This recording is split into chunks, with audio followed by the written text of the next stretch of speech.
Olá pessoal, na nossa última aula a gente deu uma melhorada no layout da nossa aplicação e nessa aula aqui de hoje a gente vai fazer o seguinte, a gente vai fazer uma listagem, fazer uma tabelinha com os eventos que a gente já adicionou na nossa aplicação, tá? Então seguindo aquele mesmo esquema, a gente vai criar um novo, vamos aqui, a gente vai criar um novo branch para funcionalidade nova, tá? Então vamos lá, git o meu Branch Master, o main, né? Ele já está atualizado. Por garantia, eu vou fazer um git pull aqui para baixar tudo que a gente tem lá no nosso GitHub. A gente vê que ele já está atualizado. Então, eu vou fazer git checkout e vou colocar "-b" e vou criar um branch novo, que é listando eventos, tá? E agora a gente vai trabalhar nesse branch listando evento para criar toda a nossa funcionalidade de lista de eventos. Então a primeira coisa que a gente vai fazer é o seguinte: a gente vai aqui na nossa aplicação, lá no nosso Events Controller, a gente vai criar um novo método aqui para quando a gente precisar listar os eventos, tá? Então eu vou criar um método aqui, vamos lá, public string e vou chamar esse método de listar, tá? Então quando a gente chamar esse método de listar, a gente vai listar os eventos da nossa aplicação. E aí vamos mapear, vamos criar um URL aqui. Nesse caso, como eu não estou inserindo nada no banco da minha aplicação, eu vou usar o método HTML get. Então vou fazer get post, get, get mapping, desculpa. Então get mapping. Quando que eu vou fazer aqui um get mapping? Eu vou fazer um get mapping quando ele chamar o URL eventos, tá? Então, quando eu chamar o URL eventos usando o método get, a gente vai fazer a listagem. E olha aí, quando eu usar o método post para a mesma URL barra eventos, eu vou fazer a adição ao invés da listagem, tá? Então, isso aqui é quando o método for chamado com post e esse aqui é quando essa mesma URL for chamada com o get. E olha que a gente já tem uma coisa que ela está se repetindo aqui bastante, ó. Tá se repetindo, tá se repetindo, tá se repetindo. Quando isso daqui acontece, quando a gente tem uma repetição assim na nossa URL, a gente pode usar o request mapping para anotar também a classe, tá? Então olha aqui o que é que eu vou fazer, ó.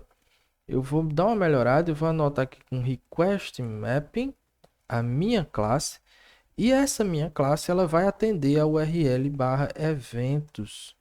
Então todos os métodos da minha classe automaticamente eles vão considerar que vai começar com barra eventos. Aqui começou a própria URL eventos, basta eu colocar o post mapping.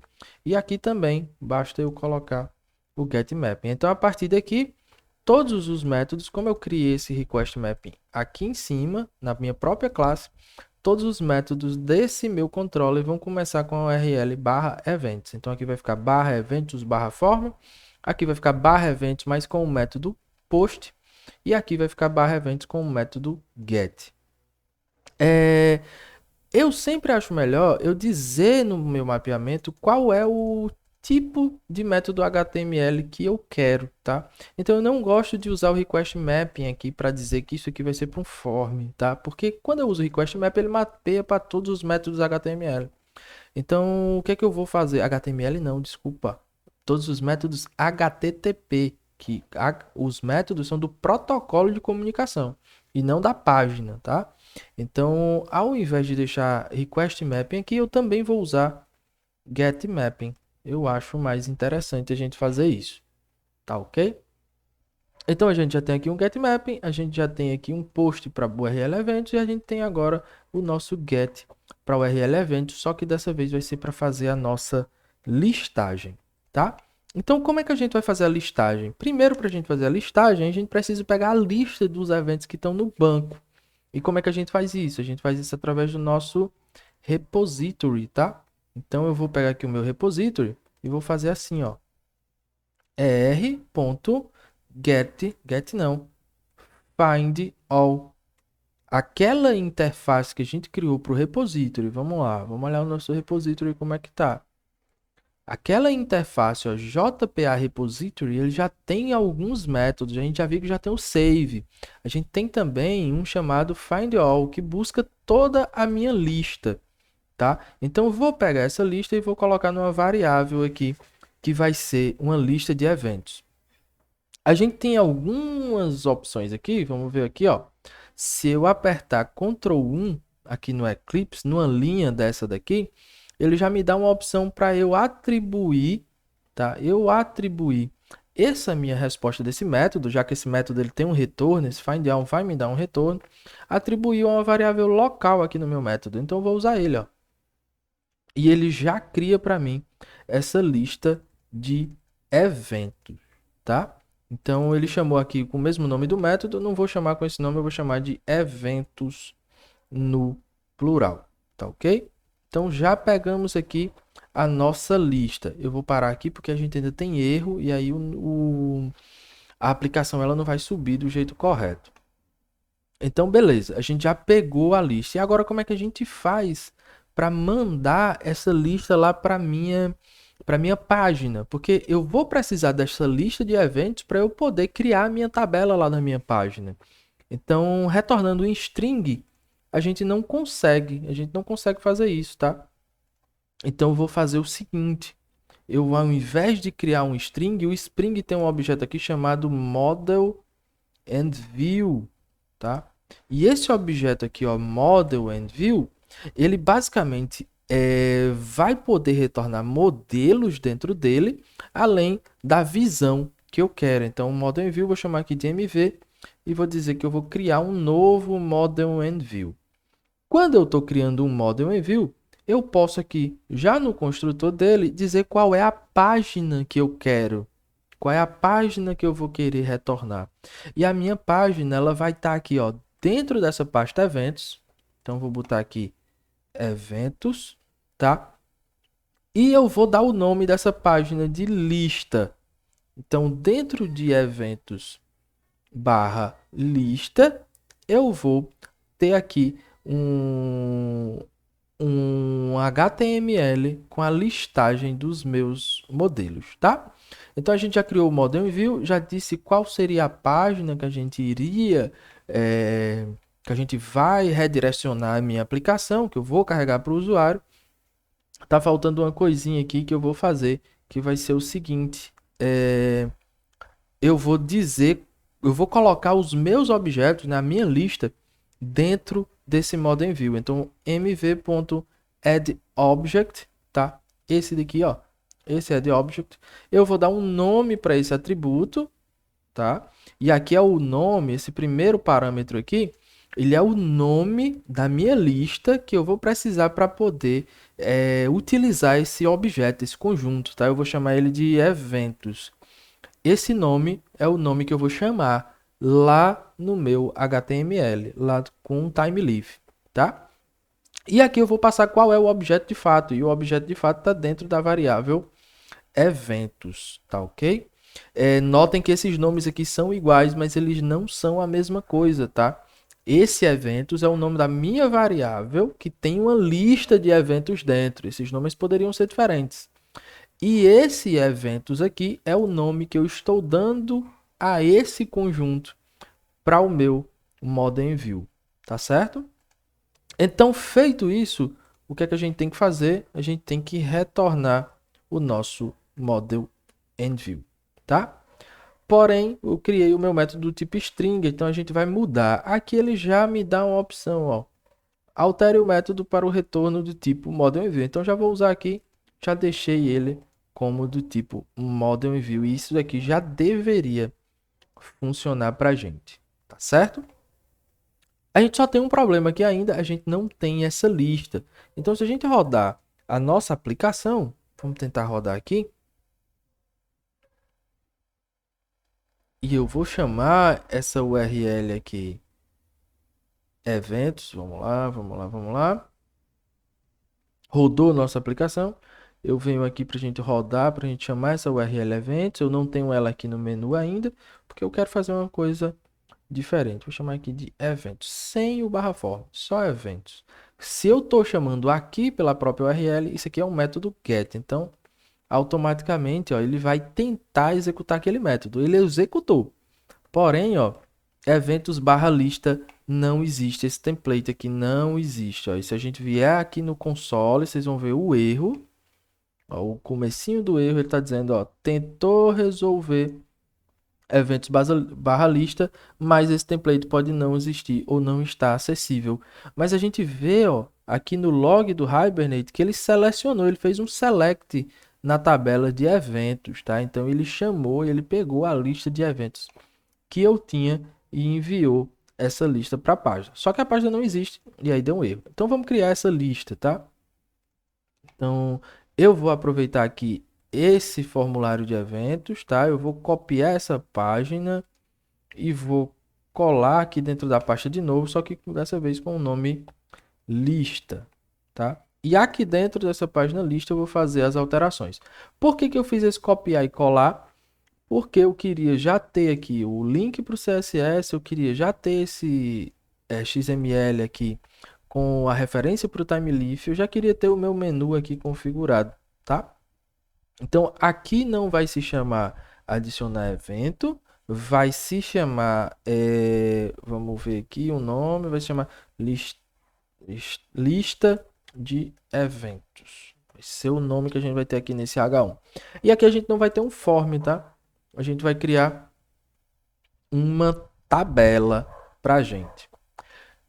Do jeito que está aqui, eu já tenho a página lista. Se a gente recarregar a nossa página, a gente viu que ele redirecionou para a lista de eventos, tá? Porém, a gente não tem ainda a nossa tabela. Eu quero criar uma tabela. E como é que a gente faz isso com Materialize? Bora lá. Primeiro, eu vou criar um table aqui com os dados que a gente quer. Então, vamos lá. Um table com os dados que eu quero. Dentro do table, a gente tem as linhas, né? O TR, né? Da minha tabela. Mas antes disso, eu vou colocar nessa tag semântica aqui, que a gente chama de thead da minha tabela. Isso aqui se refere ao cabeçalho da minha tabela. E além do cabeçalho da minha tabela, a gente vai ter o tbody, o corpo da nossa tabela. No cabeçalho da nossa tabela, eu vou colocar um tr. Cadê? Opa. Isso. A gente vai colocar um tr, tá? Que é um table row, né? Uma linha aqui para nossa tabela. Vou organizar aqui. E dentro da linha da nossa tabela, a gente vai colocar as nossas células, tá? E a gente tem dois tipos de célula. A gente tem célula de cabeçalho e a gente tem célula normal, tá? Uma célula dentro de uma tabela. E aqui é uma célula de cabeçalho da tabela. A gente já pode ver até aqui nessa descrição. Então eu vou colocar um TH, que vai ser a primeira célula de cabeçalho, para a gente colocar todos os dados que a gente precisa, tá? Então a gente vai ter ID na nossa tabela. Vou copiar e colar aqui. Opa, desculpa. Vou copiar e colar aqui. A gente vai ter um ID, a gente vai ter o nome do evento. A gente vai ter o que mais? A gente vai ter o local do evento. A gente vai ter a data do evento. E a gente também vai ter o horário do evento. Então vou salvar, vamos ver como é que nossa tabela está ficando. Vou recarregar. A gente já tem uma formatação bonitinha aqui que o próprio Materialize já coloca para gente.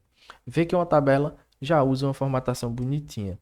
Então, no meu tbody, aqui dentro do meu tbody, no corpo da minha tabela, eu vou usar uma tr também.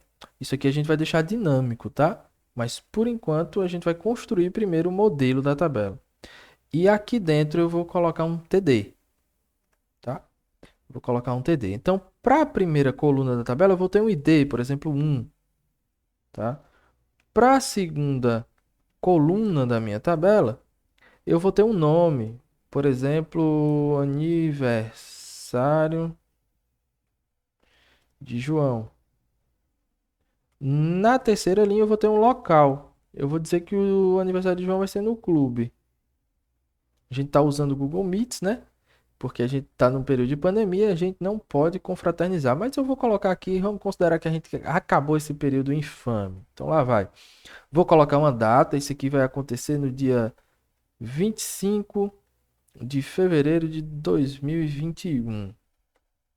E que o horário do aniversário vai começar às 19 horas. Então, aqui às 19 horas. Salvei, vamos recarregar. Olha aí, a gente já tem uma linha na nossa tabela. Se eu copiar isso daqui, ó, e colar, a gente vai ter agora duas linhas na nossa tabela. E o que a gente quer é o seguinte, a gente quer que aqui apareçam os dados do meu evento, mas não assim de forma estática, copiando e colando. A gente quer usar isso de forma dinâmica, tá? Com os dados que vem no banco de dados. Então, como é que a gente faz isso? Vamos procurar no TimeLeaf, né? Vamos ver no TimeLeaf. Eu já mandei o objeto, então agora vamos ver como é que a gente usa e como é que a gente faz repetição.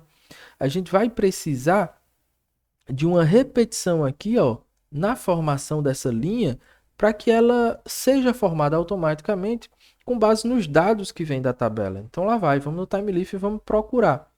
Então aqui a gente tem, vamos ver qual é o menu, interactions, né? Interações no meu TimeLeaf. Então a gente vai ver aqui o básico das interações. O básico aqui das interações, a gente chega aqui num exemplo, tá? Num exemplo que se chama THIT. Esse THIT aqui, ele é um for, ele é uma repetição para gente, tá? Para cada elemento que tiver dentro de uma lista. O que eu recebo aqui é uma lista.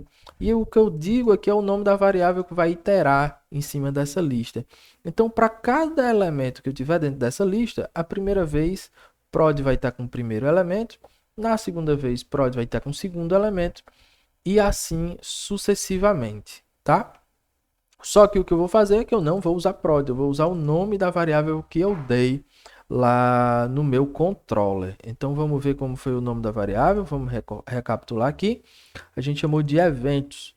Então aqui na minha listagem, o que eu devo fazer é o seguinte, eu vou apagar essa linha aqui de baixo, eu vou deixar só um tr, e aqui na minha listagem eu vou fazer o seguinte, ó, th, dois pontos, it, eu não tenho aqui um autocompletar, tá? Th, e dentro das aspas duplas, eu vou colocar que para cada evento, vou chamar de E, para cada E, aqui, eu vou iterar sobre esse tal desses eventos que eu coloquei na minha lista, no meu modem view, tá? Então, sobre os meus eventos. Então, para cada evento eu vou criar uma linha.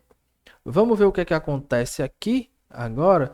Eu não alterei os dados das células ainda, tá? Mas a gente já vai ver que se eu tiver eventos aqui, eu vou repetir isso aqui algumas vezes. Olha quantas vezes eu estou repetindo a linha. Só uma.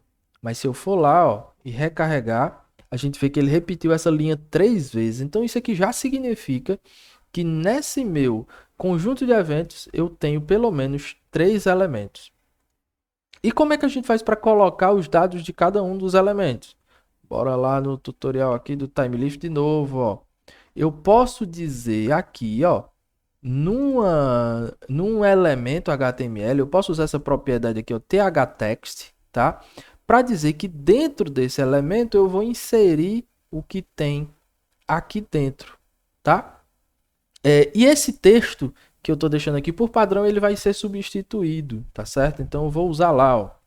Então, thText, a propriedade é thText, e entre aspas duplas eu vou dizer o seguinte, ó, eu vou colocar aqui cifrão abre e fecha chaves, que é como eu faço para acessar os elementos, né, os meus objetos que estão aqui no meu template TimeLeaf.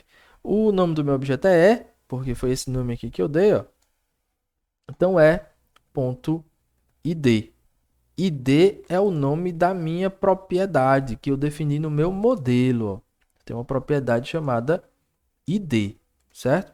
Então agora eu vou salvar, a gente vai recarregar a nossa página e vai ver o que foi que aconteceu. recarregando a nossa página, a gente vê, ó, que os IDs eles já estão dinâmicos. E o nome é aniversário de João, como é que a gente faz? Mesma coisinha, só que ao invés de ID, a gente vai usar e.nome, que é a propriedade nome. Salvei, recarreguei, ó. Agora a gente tem todos os elementos que a gente inseriu. Aniversário de alguém, aula de Spring, teste, que a gente estava brincando. O local, então, t.local. Aliás, e.local. E.data. E e.horário. Lembrando que aqui não tem acento, que é o nome da propriedade. Ó. O nome da propriedade aqui não tem acento, o nome do meu atributo. Salvo, recarrego. E agora todos esses dados, ó, eles estão sendo carregados diretamente do nosso banco de dados, tá? Então isso aqui é o que a gente conseguiu carregar lá do nosso banco de dados. Então a gente já tem, ó, já consegue vir aqui na home, já consegue adicionar um evento, só não tem ainda uma opção aqui para a gente ir para a lista. Então eu vou fazer o seguinte, eu quero que quando o usuário entre, ele não tenha essa página aqui de boas-vindas, tá? Eu vou aposentar essa página aqui de boas-vindas. E quando ele chegar na barra, eu quero que ele seja redirecionado para essa URL que lista os eventos, tá? Então, olha aqui como é que eu vou fazer. Isso aqui é importante para a gente. Lá no meu controller, ó, no index controller, quando eu chamar a barra, eu não quero que eu seja encaminhado para a página home mais. Eu quero que eu seja encaminhado, quando eu chamar a barra, eu quero que eu seja encaminhado para esse método aqui, ó, que se chama barra eventos. Então eu vou aqui no meu index e ao invés de ir para a página, eu vou fazer um redirecionamento, tá? Então eu vou fazer assim, ó, vou botar redirect, dois pontos, barra eventos. E aí ele vai redirecionar para minha página de eventos, para minha URL de eventos. Então aqui, ó, um dado importante, a gente tem o redirect e a gente tem o forward, são dois tipos de encaminhamento diferentes, tá?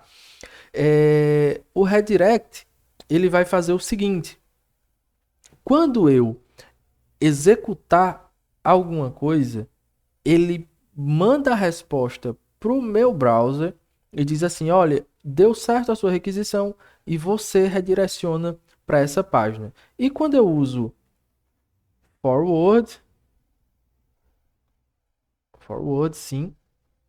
Quando eu uso forward, ele encaminha direto, ele já faz o encaminhamento do próprio servidor para outra página sem devolver essa resposta para o usuário. Então, no nosso caso aqui, a gente vai usar redirect para fazer isso, tá? Mas na frente a gente vai ver qual das duas é a mais legal de usar. Nesse caso aqui, o redirect é bem mais legal. Então, vamos ver se aqui está funcionando. Quando eu vier para cá, olha o que aconteceu. Eu chamei a URL barra, tá? Mas ele redirecionou para de eventos. Então, quando eu vim aqui na home, ele já vai redirecionar automaticamente para de eventos na nossa aplicação. Show? Então, o que é que falta a gente fazer? Vamos fazer do mesmo jeito que a gente fez na aula anterior. Vamos ver o que foi que a gente modificou. Vamos alterar isso aqui tudo. Vamos colocar isso aqui tudo num commit. Então, git add ponto, adicionando todo mundo, git commit -m, e a mensagem vai ser criando a listagem de eventos. Criando a listagem de eventos. Comitei, vou fazer um push, git push. A gente sabe que esse primeiro push de um branch, a gente tem que fazer a configuração do upstream, então git push set upstream orange listando eventos. Vou precisar colocar meu usuário e minha senha. Coloquei meu usuário e minha senha. Isso daqui já foi para o meu Git. A gente sabe que uma boa prática é agora eu fazer um pull request disso daqui. Então, ó, vim aqui, eu vou atualizar aqui a página do GitHub do projeto aqui, Aulas PI. E ele já identificou aqui que a gente tem um branch novo. Eu vou fazer uma comparação e vou fazer um pull request, criando a listagem de eventos. Então, nesse pull request, fizemos a listagem dos eventos. Isso aqui é bom porque a gente vai manter um histórico aqui bem legalzinho de pull request no nosso repositório, tá? Se eu quiser ver os arquivos aqui que foram modificados, ó, event controller, o que foi modificado aqui? Anotação getMap, uma anotação modern view, a anotação da lista, né? Importação da lista. Isso daqui foi uma adição que a gente removeu o barra eventos, ó, e deixou só o barra form, né? Removeu essa parte aqui e deixou só postmap. Então, criou o nosso método de listagem. Então, ele vai dizendo tudo, ó. No index, a gente tirou o home, botou para redirecionar para essa outra página. Isso aqui foi criado tudo novo, ó. Esse arquivo lista é todo novo. Então, a gente consegue ver bem direitinho. E se a gente tivesse feito vários commits para fazer essa funcionalidade, a gente poderia ter feito isso, né? Um para cada arquivo, especificando direitinho o que a gente fez em cada um dos arquivos. E a gente conseguiria ver todas essas mudanças aqui nesse pull request. Então, vou criar o pull request. Foi eu mesmo aqui que criei. E vou fazer merge, eu vou aceitar e fazer merge, porque só eu que estou trabalhando nesse projeto. Tá certo? Então, eu vou confirmar aqui o merge. Agora, essas modificações aqui já estão na main. Tem uma coisa legal aqui no GitHub que eu vou mostrar para vocês, ó. É que aqui em configurações, vamos ver aqui. Tem um negócio interessante, environments, não é aqui. Deixa eu ver se é insights, é insights. Aqui em insights, ó, se a gente vier aqui em network, a gente consegue ver todos os branches, ó, que foram criados e quando esses branches eles se juntam ao branch principal, ó. A gente fez aqui a configuração do BD, depois fez um merge. A gente fez aqui, ó, listando eventos, depois fez um merge. Então a gente tá vendo como cada um desses branches eles foram criados e foram integrados na aplicação original, tá? A gente consegue ver isso daqui através do GitHub. E isso é ótimo. Tá, ok? Na nossa próxima aula, a gente vai fazer o seguinte, a gente tem uma lista de eventos, então a gente vai clicar aqui no nome desse evento e vai ser redirecionado para uma página onde a gente mostra os detalhes desse evento, né? Uma página com os detalhes do evento, ok? Então até a nossa próxima aula.